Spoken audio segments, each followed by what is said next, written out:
자, 한미글로벌 김태수 대표와 함께 뉴욕 증시 상황 다시 한번 리뷰해 보도록 하겠습니다. 안녕하십니까? 네, 안녕하세요. 네, 대표님 오늘은 상황이 어떻게 흘러간다고 보셨습니까?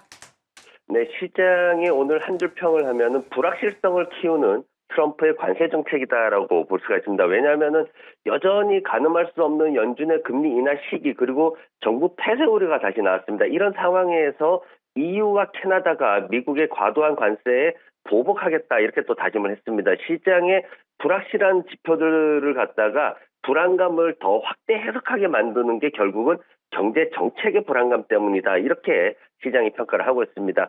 목요일 아침 이제 트럼프 대통령이 그동안 이제 미국이 철강하고 알루미늄한테 25% 관세 부과하는 것에 대해 가지고 EU가 위스키에 대해서 50% 관세를 부과를 했는데 이걸 철폐하지 않으면은 와인이나 샴페인 그리고 알코올 제품에다가 200% 관세를 부과를 하겠다. 이 대통령이 말을 해놓고 다시 주워 담긴 굉장히 어렵거든요. 그래서 이런 어떤 관세가 협박이라든가 보복의 무한 반복으로 이어지고 있는 모습이 굉장히 좀 시장을 불안하게 만드는 모습입니다. 경제 지표들 속에 보면은 일론 머스크의 미국 정부 효율성 기관 그 DOG라고 돼 있지 이 기관이 실행 중인 연방 정부의 일자리 감축 이게 지금 워싱턴 지역에 직접적으로 소비 지출에 부담을 줄 수 있다 이렇게 보고서가 나왔습니다.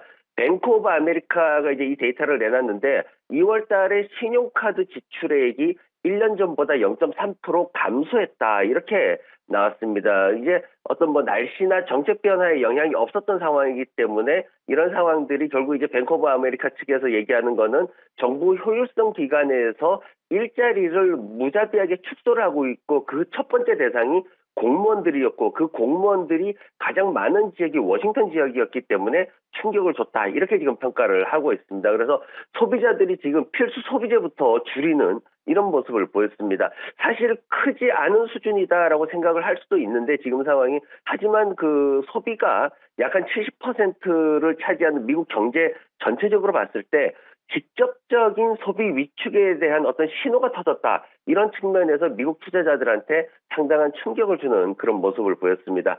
그리고 또 하나 미국 생산자 가격 데이터가 나왔는데 3.2% 상승을 했습니다. 3개월 만에 낮은 수준 기록을 했고요. 그리고 그 핵심 생산자 물가 같은 경우에도 3.4%로 좀 완화되는 그런 모습 보였고 예상치보다도 낮게 또 책정이 됐습니다. 이제 인플레이션에 대한 우려는 그래도 완화되는 모습인데 예전 같으면은 이제 이런 걸로 인해서 주가가 상승을 했겠지만 지금은 트럼프라는 악재가 자리 잡고 있기 때문에 시장을 상승시키지 못하는 그런 모습입니다. 월가에 지금 강세론자들이 이제 분위기를 조금 바꾸는 이런 모습들을 보이고 있습니다. 특히 이제 야데니 리서치라는 데서 지난밤에 보면은 S&P 500 목표치를 그동안 7,000포인트로 갖고 있다가 6,400으로 빠르게 낮추는 그런 모습을 보였습니다. 그래서 시장의 심리적인 국면이 조금 좀 나쁜 쪽으로 가고 있지 않나 이런 우려가 있는데 즉 시장이 지금 S&P 500 같은 경우에는 2월 19일 날 고점에서부터 지금 10% 하락을 했거든요. 그러다 보니까 이게 하락 추세로 들어가는 거 아니냐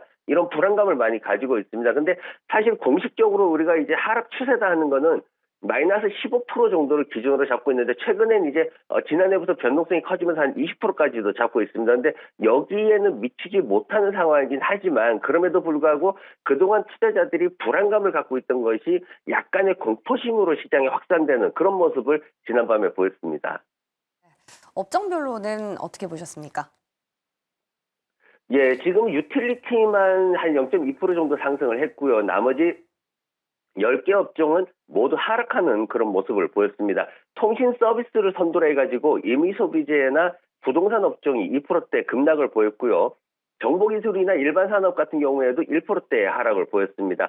기술주들이 대부분 어제 상승분을 반납하는 모습이었고요. 시장 전체적으로 거래량마저 줄어들면서 투자자들이 약간 어떤 매수 의지를 상실해가고 있는 그런 모습을 보였습니다. 그중에서 지금 임의소비재 업종 같은 경우에는 마이너스 2.5% 하락을 했는데 세부적인 산업들도 모두 하락하는 모습이었고 특히 레저 부문이 4% 이상 급락을 했습니다. 특수소비재나 자동차 산업도 낙폭이 상대적으로 컸고요. 테슬라가 3%나 하락을 했습니다. 그리고 미국인들이 소비에 대한 이제 문제가 제기가 되니까 주택 개량 사업을 하고 있는 홈디포 주가가 빠르게 낙폭을 키우는 모습을 보였습니다. 사실 홈디포 같은 경우에는 4분기 실적이 굉장히 좋습니다. 매출이 397억 달러나 되고요. 전년 대비해서 14%나 증가한 수치를 보였습니다. 그리고 올해도 앞으로 매출이 한 2.8% 성장할 것이다라고 좋게 보고 있고, 그리고 지금 동일 기간 비교 매출을 보더라도 한 1% 증가할 것으로 그렇게 예상이 되고 있습니다. 거기에다가 신규 매장도 한 13개 정도 더 늘릴 것으로 그렇게 예상을 하고 있었는데, 주택 개량 사업 같은 경우에는 이제 고물가, 물가가 굉장히 높죠. 그리고 주택 가격이 또 엄청나게 올랐습니다. 그러다 보니까 상대적인 수혜를 많이 입어왔는데, 지난밤에 소비에 대한 이제 직접적인 문제가 제기되고 나니까 이제 미국인들이 이제 우선적으로 소비하는 목록이 있습니다. 뭐 자동차라든가 주택 개량이라든가 가구라든가 이런 부분이 이제 미국인들이 가장 먼저 소비하는 품목인데, 여기에서 이제 주택 개량 사업을 하고 있는 홈디포가 마이너스 4%나 급락하는 모습을 보였습니다. 그리고 통신 서비스 업종이 2.6%나 이제 하락을 했는데, 세부적으로 봤을 때 지금 일부 통신 서비스, 이제 서비스 쪽에서만 약간의 반등이 있었고, SNS 기업들 포함되어 있는 인터랙티브 미디어 산업이 3.4%나 급락을 했습니다. 그리고 엔터테인먼트 산업도 2%대 하락하면서 좋지 않은 모습 보였고요. 미디어 기업들의 약세 속에서 메타가 이제 급락하는 그런 모습을 보였는데, 사실 이제 메타 같은 경우에는 이제 변동성이 그렇게 크지는 않습니다. 작년에 이제 5% 이상 하루에 움직인 게 4번뿐이었기 때문에 지난밤에 마이너스 4% 움직인 게 이 시장에서 종목의 이제 어떤 변동성이 더 확대되는구나, 약간 불안감을 키우는 그런 모습을 보였습니다. 그래서 지금 어떤 문제가 되고 있는 게 뭐냐면은, 경기가 안 좋아질 것이다라고 예상을 하고 소비가 안 좋아질 것이다라고 예상을 하고 있는데, 이 회사의 어떤 그 인공지능 관련해서 비용 지출 이런 부분들이 계속해서 상향 조정되고 있다라는 게 지난밤에 문제로 제기가 됐습니다. 그러면서 다음 분기에 예상 매출이 좀 약해질 거다라는 얘기도 나오고, 그러면서 비용이 증가할 것이다 이런 얘기가 나오면서 주가가 하락하는 모습을 보였습니다. 지금까지 한미글로벌 대표 김태수였습니다. 네. 자, 미국 상황은 M7도 불안불안하지만 월마트부터 홈디포까지 소비 심리에 있어서도 뭔가 지금 영향이 들어가고 있다라는 사실을 확인할 수 있는데요. 그래서 그런지 지수부터 종목까지 불안불안한 흐름이 계속되고 있는 반면에, 그래도 우리 시장이 이렇게 선방할 수 있는 이유는 조선과 방산이라는 두 기둥이 잘 버텨주고 있기 때문이 아닌가라는 생각이 듭니다. 자, 일단 조선이죠. 어제 저희가 살펴봤었던 섹터 무려 3개나 어제장에서 또 반응이 들어왔는데, 자, 조선의 경우에는 미국의 싱크탱크의 한 연구원이 이런 발언을 했습니다. 트럼프 대통령 이제 정말 곧 있으면 조선에 대해서 행정명령을 발표할 것이다. 사실 트럼프 대통령 본인의 입으로 직접 행정명령에 대해서 언급한 게 지난주였죠. 다음 주에 하겠다라고 밝혔으니까 사실상 이번 주에 어떤 조선과 관련한 명령들이 나왔어야 했는데, 그 부분 우리 아직 좀 기대감을 갖고 있어야 되는 걸까요? 이에 반해서 우리의 큰손인 또 국민연금은 조선을 또 팔아치우고 있는 걸로 확인이 됐습니다. 이 사이에서 우리는 어디서 좀 중심을 잡아볼지 오늘 같이 고민해 볼 거고요. 자, 방사는 한화에어로스페이스가 이제 미국과 갈등 관계에 접어든 캐나다의 K9을 제안한 걸로 전해졌다라는 사실이 시장의 회자가 되면서 어제 다시 한번 대장주로서 힘을 강하게 발휘해줬습니다. 자, 그런데 지금 미국과 갈등 관계에 접어든 국가는 캐나다뿐만 아니죠. 오늘 새벽에는 또 유럽 국가들과 마찰이 굉장히 컸기 때문에 유럽에 이어서 캐나다, 이제 우리가 원래 보유하고 있는 중동까지 전체적으로 지금 시장 파이가 확대되는 분위기입니다. 자, 방산주 계속해서 노려봐야 되는 걸까요? 자, 전력은 또 다른 얘기가 있습니다. 호반그룹이 각각의 자회사와 지금 LS그룹과 자회사 분쟁 중인 가운데 LS의 지분을 매입했다라는 소식이 전해지면서 LS그룹 지주사가 지금 20% 가까이 급등했고, 그 밖에 LS 일렉트릭, 마린솔루션, 그룹주 전체적으로 좋은 흐름을 보였습니다. 다시 말해서 호반그룹의 자회사는 대한전선인데요. 이 대한전선과 LS전선이 서로 특허를 침해했다라면서 소송 중에 있습니다. 이 부분이 일단락이 되지 않은 상황에서 타사의 지분을 매입한다. 이건 어떤 의미로 해석할 수 있을까요? 전력의 센티가 별로 좋지 않은 가운데서 다시 회복을 할 수 있는 트리거가 될 것인지 궁금해집니다. 끝으로는 화장품이죠. 저희 거의 계속해서 화장품을 점검하고 있는 것 같은데 특히 이분이 나올 때면 늘 전일장에 화장품이 좀 반응이 들어오는 것 같습니다. 그런데 느낌이 조금 달라졌어요. 최근 보시면 브랜드, 중소형 브랜드라든지 OEM, 원료단까지 전체적으로 좋은 흐름을 보이고 있는데 저희가 이야기를 나눴을 때는 그래도 중국 비중, 미국 비중 이런 국가별 비중을 따져보자라는 말씀들 많이 드렸었죠. 그런데 어제장에서만 분위기를 봤을 때는 CNC 인터내셔널, 실리콘2 모두 미국 비중이 높은 기업이다라는 측면에 있어서 이제는 중국에서 미국으로 우리가 다시 투자 전략을 좀 바꿔 세워봐야 하나라는 고민이 들게끔 하는 대목이었습니다. CNC 인터내셔널은 뭐 비단 어제 상승뿐만 아니었죠. 그 전일엔 더 많은 급등세가 나왔기 때문에 이 부분 또 다시 같이 한 번 더 돌다리 두드려 보겠습니다.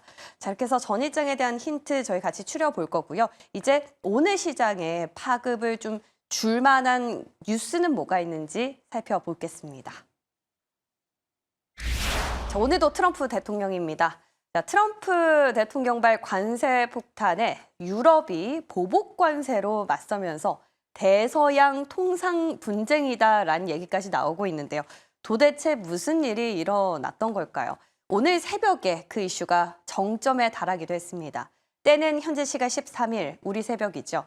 트럼프 대통령이 자신의 SNS에 미국을 이용하기 위한 목적으로 태동된 유럽연합이 위스키에 더러운 50% 관세를 부과했다라고 밝히면서 이 관세가 만약에 즉각적으로 폐기되지 않는다면 우리 미국은 곧바로 유럽 국가에서 나온 모든 와인과 샴페인, 알코올 제품에 200% 관세를 부과할 것이다라고 엄포를 둔 겁니다.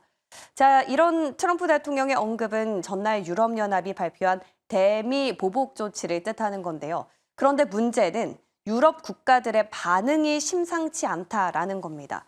대표적으로 EU 집행위원장이죠. 우르줄라 폰데어라인 집행위원장이 협상은 열려 있지만 우리도 우리 이익을 보호할 것이다라고 밝혔고 프랑스도 위협에 굴복하지 않을 것이며 우리 산업 부문은 보호할 것이다라고 말했습니다. 자, 이제 캐나다를 시작으로 유럽까지 무역 전쟁의 당사자들이 굴복하지 않겠다라는 입장을 밝힌 가운데 이 관세 전쟁 본격화에 대한 우려가 뉴욕 증시를 넘어서 세계 증시로 확산되고 있는데요. 자, 오늘 우리 증시는 괜찮을지 이 부분부터 잠시 뒤에 점검해 보겠습니다. 자, 이어서 두 번째 뉴스 넘어가 볼게요. 이번엔 국내 이슈로 좀 넘어가 봅니다. 앞서 시황에서도 살펴봤지만 조선주 이야기인데요. 조선 정말 너무 많이 오른 탓일까요? 국민연금이 이 많이 오른 조선주의 보유 비중은 줄이는 반면에 엔터랑 화장품의 보유 비중은 확대한 걸로 확인이 됐습니다. 바로 어제 오후에 이 공시를 통해서 이런 내용이 확인된 건데요. 구체적으로 한번 보시면 한화 엔진의 보유 비중을 11%대에서 10%대로 축소한 반면에 YG엔터의 비중은 0.1%포인트, 물론 소폭이지만 확대했고 아모레퍼시픽의 비중도 1%포인트로 늘린 걸로 확인됐습니다. 자, 트럼프 대통령이 오는 4월부터 상호 관세 부과를 예고한 가운데 음반이나 공연 등의 경우에는 물리적인 상품이 아니기 때문에 이런 관세 리스크가 적은 종목 위주로 그렇게 투자 비중을 확대한 것이다라는 분석이 나오는데요. 자, 이 밖의 종목들을 한번 보시면 삼성증권, HDC, 현대산업개발 같은 증권 또 건설주의 비중을 늘리기도 했는데 이러한 것들은 좀 금리가 인하될 경우에 수혜가 기대되는 종목으로 풀이가 되고 있습니다. 자, 오늘 한 주를 마무리하는 금요일장인데 살펴봐야 하는 것들이 꽤나 많아 보입니다. 이분과 함께 빠르게 점검해 보겠습니다. IM증권 이화진 과장 모셨습니다. 어서 오십시오. 네, 안녕하세요. 네, 반갑습니다. 자, 지금 트럼프 대통령발 관세 전쟁이 캐나다를 넘어서 유럽까지 본격화되고 있는 움직임입니다. 근데 오늘 새벽에 봤더니요. 미국의 뉴욕 증시는 물론이고 유럽 국가들의 증시도 별로 좋지 않았어요. 이런 상황 가운데서도 오늘 우리 증시 잘 버텨줄까요? 어떻게 보십니까? 일단은 관세 정책은 계속 꾸준히 이어져 왔고, 물론 어제 특히 PPI 발표 나왔고, 이틀 전에는 CPI도 나왔죠. 물론 이제 예상치보다 둔화하는 모습을 보이면서 이제 금리에 대한 인하 가능성이 나오면서 사실 지수는 사실 상승하는 흐름으로 나왔습니다. 근데 앞에서 얘기했던 것처럼 이제 위스키 관세 이슈 나오게 되면서 결국에는 지금 최근에 나왔던 이런 매크로 지표들이 결국에는 향후 인플레이션 우려에 따른 흐름으로 좀 갈 수 있지 않을까 생각을 하고 있습니다. 물론 이제 10년물 국채 금리는 4.27% 정도 이제 줄어들긴 했지만은 어제 방 같은 경우는 그 4.35까지 거의 가까이 올라왔던 흐름이었기 때문에 과연 이 시장이 어느 쪽으로 방향성에 갈지에 대한 이게 결국에는 시장에 대한 조금 혼란이 좀 오지 않았나 좀 생각을 하고 있습니다. 물론 이제 특히나 최근에 이제 유가들이 에너지 가격이 하락하게 되면서 그런 인플레이션에 대한 우려가 조금씩 줄어들기는 하긴 했지만은 지금 철강부터 시작해서 그리고 자동차 관세 여기에다가 이제 전반적인 대다수의 이제 상품과 관련된 관세들이 하나둘씩 부과되고 있는데 물론 이제 4월 2일 이전까지에 대한 협상이 어떻게 변할지에 따라서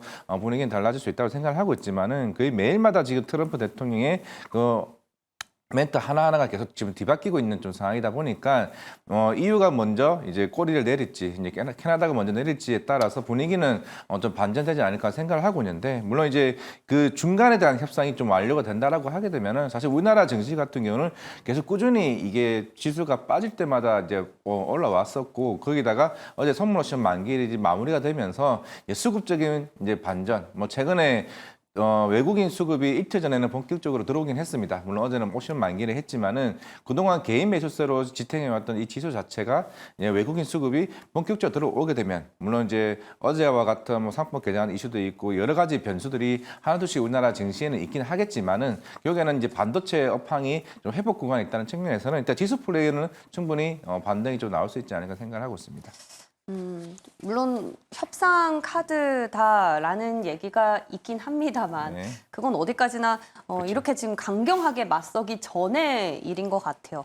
그러면 우리가 그런 협상이 나오기 전에 조금 시야를 좁혀서 본다면 알코올에 지금 관세를 이렇게 매기겠다라고 했으니까 알코올 관련주들 있잖아요.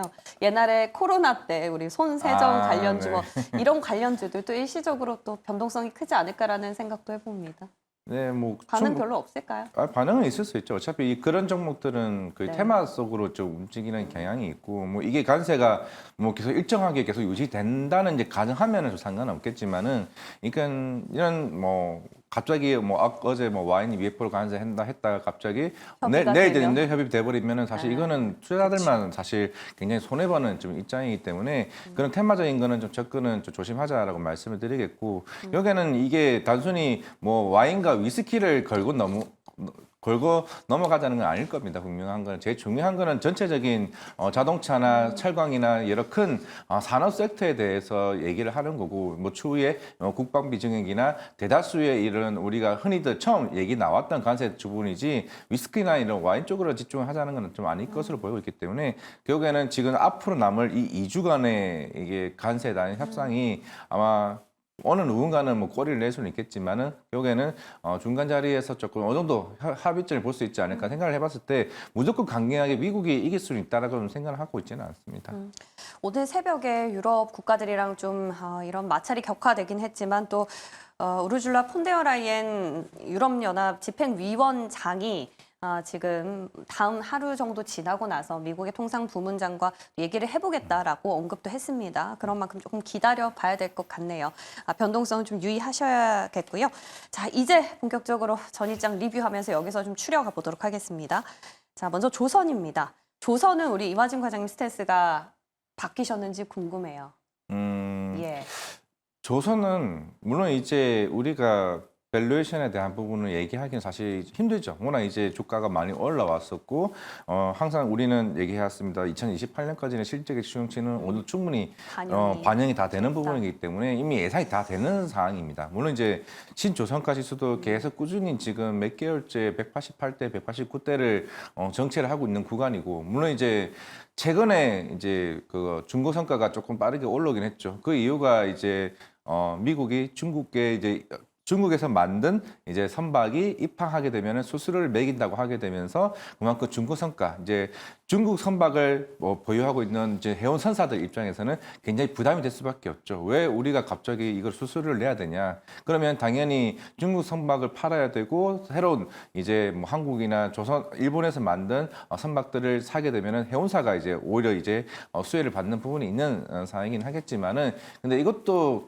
조금은 지켜봐야 되긴 하겠습니다만은 전반적으로 이게 조선 존수법이나 여러 개정이 좀 나오진 않을까 좀 생각을 하고 있는데 일단은 그거는 사실 일단 좀 테마적인 흐름이고 지금 당장 조선 업황 같은 경우는 좀 밸류에이션에 대한 우려가 조금 시장에서 계속 나오고는 있는 상황입니다. 네. 물론 이제 29년, 30년을 얘기를 하고 있고 저희 담당 애널 같은 경우도 특히나 지금 중국 같은 경우는 26년, 27년이 되게 되면 본격적으로 이게 LNG선이 본격적으로 인도가 되는 시점입니다. 그러면 이제 중국은 기존의 컨테이너선이나 탱커선뿐만 아니라 이제 LNG선 같은 이제 고난도가 높은 이제 선박들이 나오게 됐을 때 시장에서 경쟁력이 생각보다 세질 수 있다는 거죠. 왜냐하면 가격 자체가 낮은 부분이 있기 때문에 당연히 MSC나 이제 머스크와 같은 유럽에 있는 최대 선박사들이나 아니면은 저기 미국에 있는 미국 같은 거는 물론 중국이 때문에 안 되긴 하겠지만은 특히 뭐 중동 국가들 입장에서는 오히려 그에 대한 매력도가 좀 생길 수 있는 부분이 있기 때문에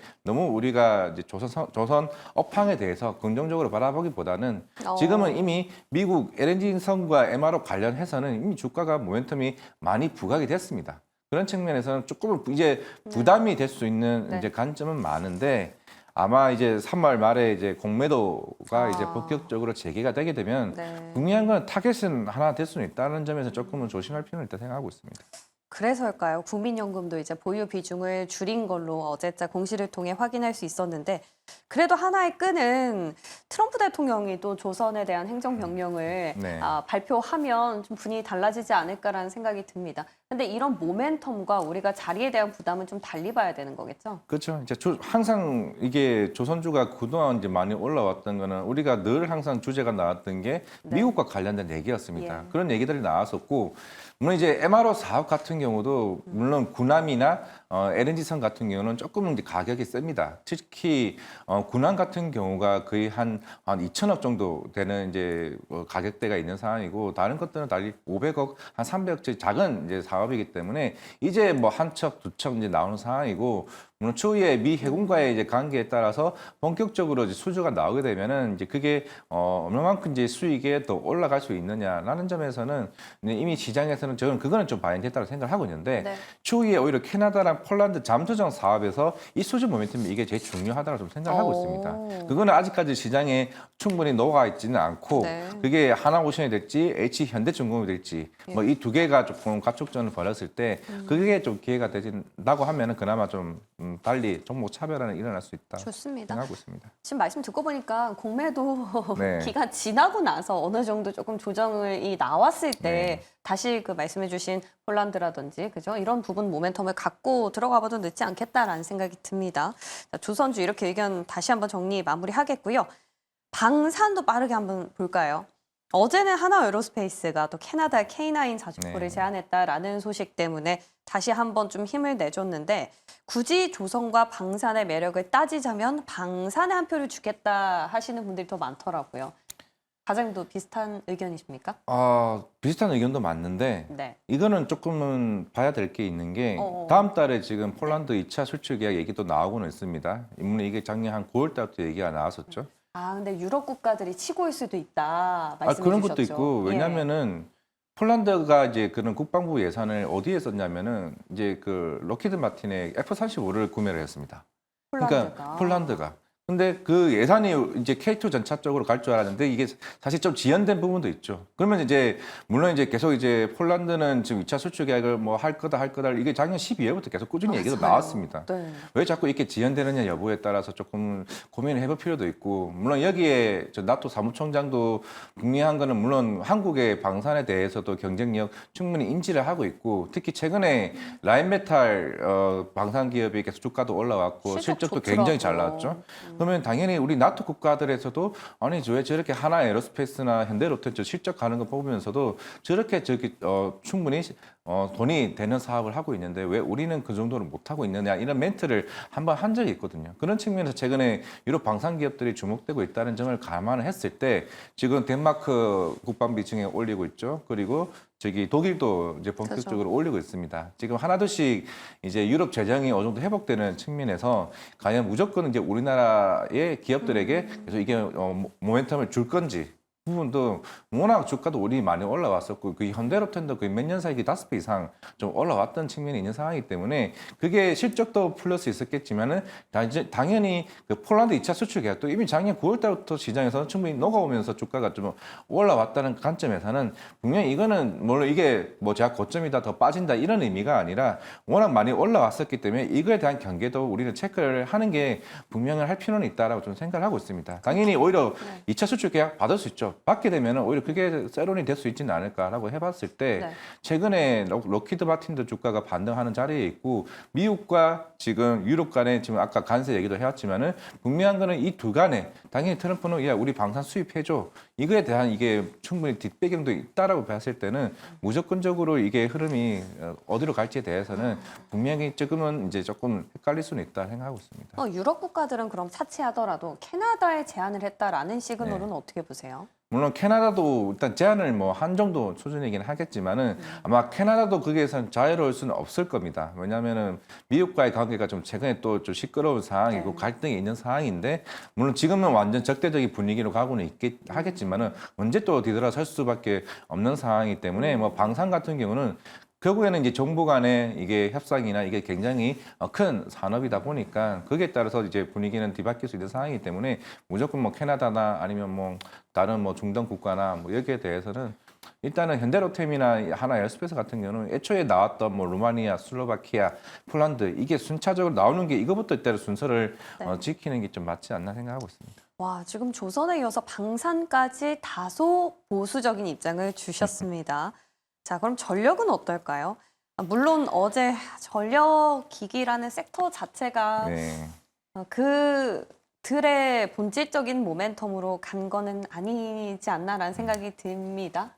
네, 예. 일단은 지금 또 실적 발표가 또 얼마 안 남았죠. 3월 끝나고 나면은 항상 이제 벌써 실적이네요. 예, 왜냐하면 HD 현대일렉트릭이 지난 분기에 거의 쇼크 비슷하게 아마 나오면서 주가가 엄청나게 그만 그쵸, 크게 맞아. 빠졌을 거예요. 급락했죠. 예. 물론 그 전날에는 이제 새롭게 증설 모멘텀 이슈가 나오긴 했고, 과연 이제 그만큼 이게 쇼티지냐 아니냐 이제 시장에 대해서는 고민이 굉장히 많을 겁니다. 뭐 거기에 따라서 올해 같은 경우는 작년에 엘리바마나 울산 쪽에 공장이 지었던 HD 현대일렉트릭도 있고 또 LS 일렉트릭이나 효성중공업과 같은 회사들도 하나둘씩 이제 정설의 흐름이 나왔죠. 정설을 했으니까 당연히 올해도 매출 성장이 그만큼 더 부각이 될 거고 뭐 향후에 뭐그 28년 이후의 수주 모멘텀도 부각이 되지 않을까라고 생각을 하고 있는데 사실 이것도 사실 주가 그동안 많이 올라왔었고 어느 순간부터 뭐 수출 단가도 계속 올라오고는 있지만은 대신에 이게 우리가 생각해왔던 이게 쇼티지나 이런 수출 단가에 따른 큐가 계속 올라올 수 있느냐에 대한 부분은 이미 주가에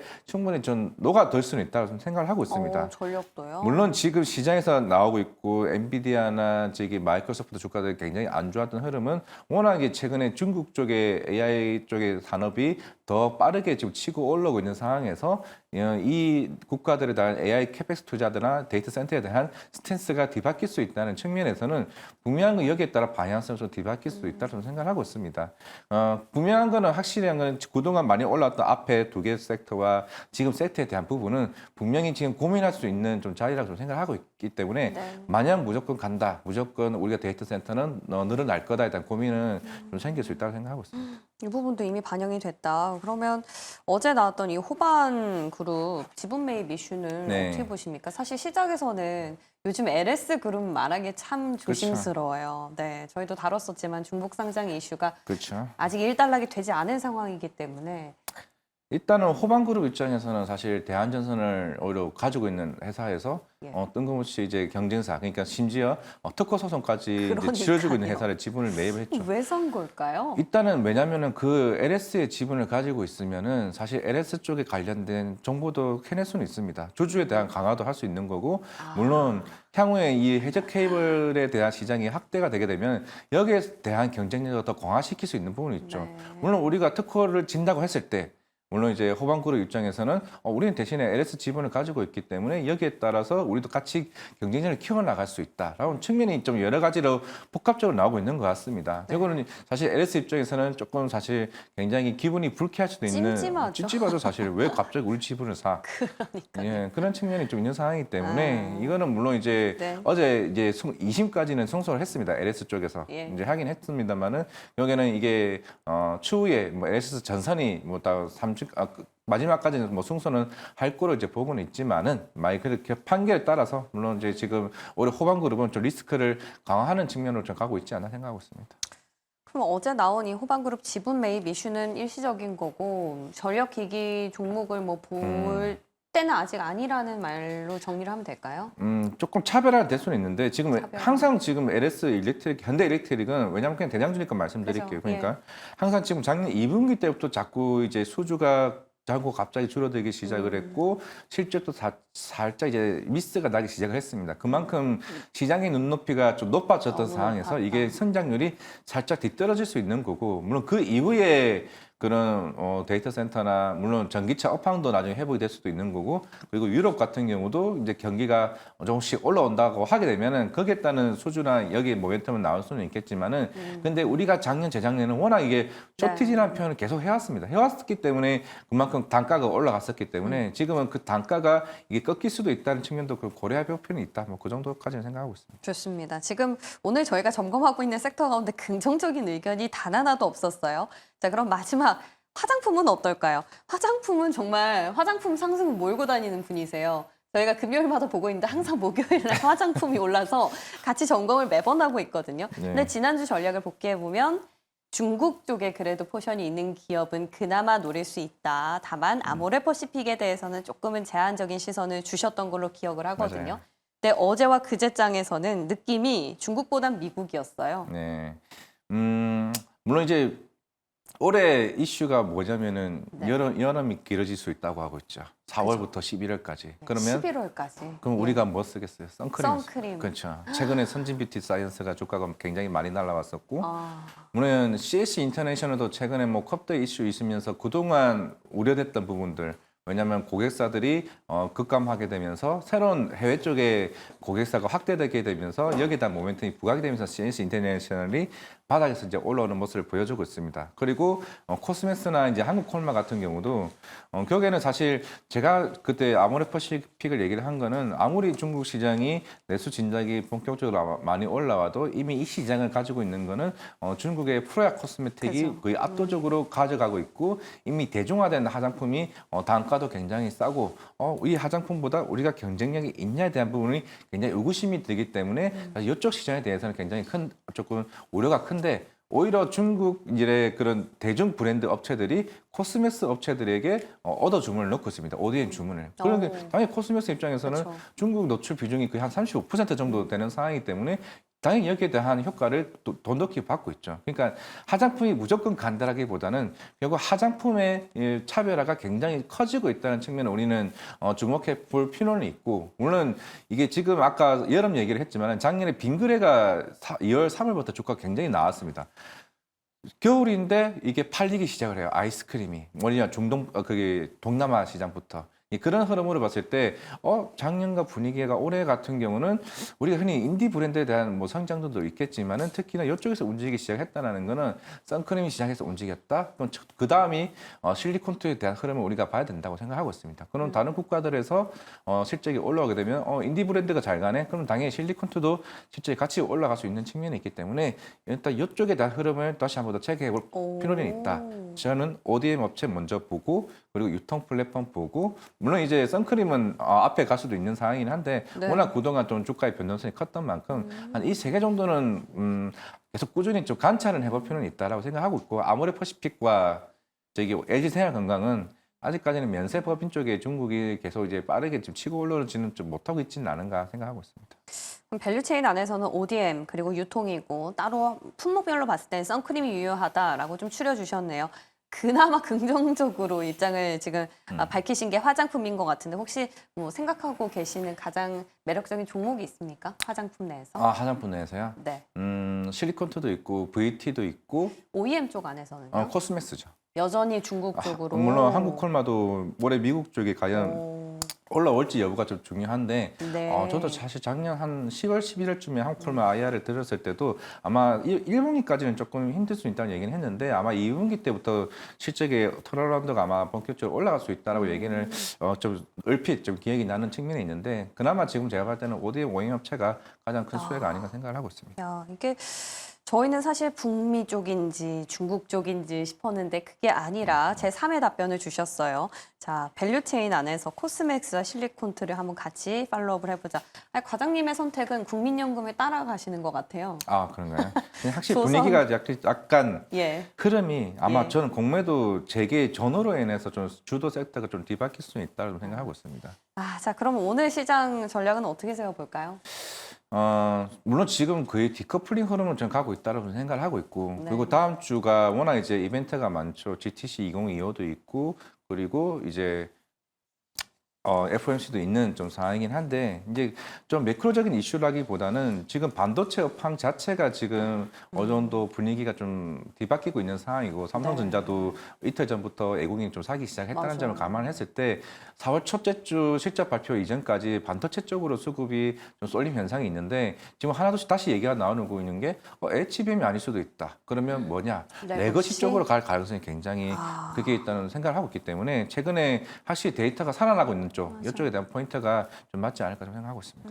결국에 시장이 원체 노이즈와 이슈가 많다 보니까 본질이라 할 수 있는 실적, 그 안에 데이터가 잘 나오는 기업들로 자꾸만 솎아내고지는 것 같습니다. 이 부분 저희도 잘 생각해 보도록 할게요. 오늘 도움 말씀 주신 이화진 과장 여기서 보내드립니다. 고맙습니다. 네, 감사합니다.